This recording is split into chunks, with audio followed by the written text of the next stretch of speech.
Le chef de l'État, Bassirou Diomaye Diakhar Faye, est un amoureux du livre, en témoigne cet animateur au centre de lecture et d'animation culturelle de Ndiaganiao qui l'a accompagné lors de son cursus scolaire. Ndiaganiao, c'est une localité qui se situe dans le département de Mbour. À l'époque, depuis 1988, on avait installé des centres de lecture et d'animation culturelle. Et Diomaye donc, a bénéficié donc, de ce centre-là comme bénéficiaire. Donc, il l'a fréquenté avec ses amis. Donc, le CLAC a formé pas mal de cadres actuellement au niveau du Sénégal. Il y a des médecins, des docteurs, il y a des procureurs, il y a toute la sommité intellectuelle de ce pays-là. Donc, Ndiaganiao en a formé. Et qu'il fréquentait le CLAC à partir de 13 ans. Donc, il a fréquenté le CLAC depuis 1994 jusqu'à nos jours. Même quand l'un de mes collègues décrochait donc à la retraite, en 2022, il était là-bas. Il fait beaucoup de choses donc, pour Ndiaganiao. Pour preuve, Mangone Ndiaye nous exhibe des archives de celui qui a été appelé à conduire les destinées du Sénégal. Il s'agit de sa fiche du lecteur et de sa carte d'abonnement au CLAC de Ndiaganiao. Je l'ai qualifié même de liseur. C'est plus qu'un lecteur. Il venait, donc, il empilait des tas de livres. Toute la classe, donc du veille à classifier des zéros, des généralités jusqu'à la littérature.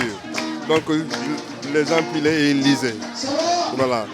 Et que même il faisait des animations culturelles.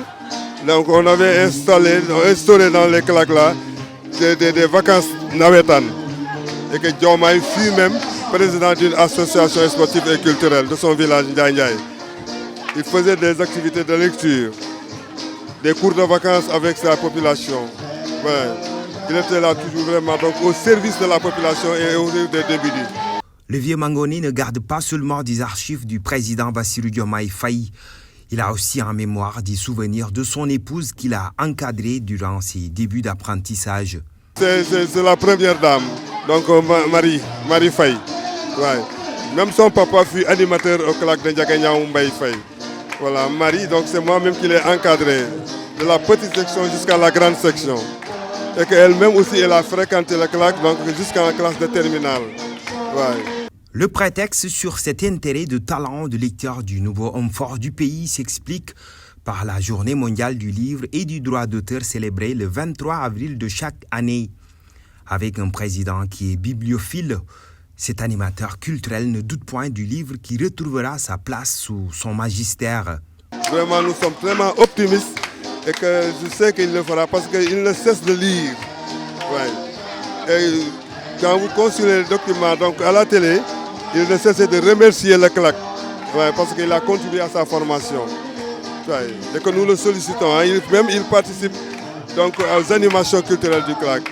Voilà, en amenant sa modeste part, donc vraiment en encadrant les jeunes.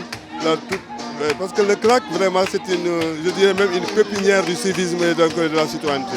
Mangone Ndiaye prenait part à la célébration de la journée du livre et du droit d'auteur au Centre des déficients intellectuels Aminata Mbaye de Grand Yoff. Initiée par l'UNESCO, la journée mondiale du livre vise à rendre hommage à des auteurs mais aussi à la promotion du plaisir des livres et de la lecture.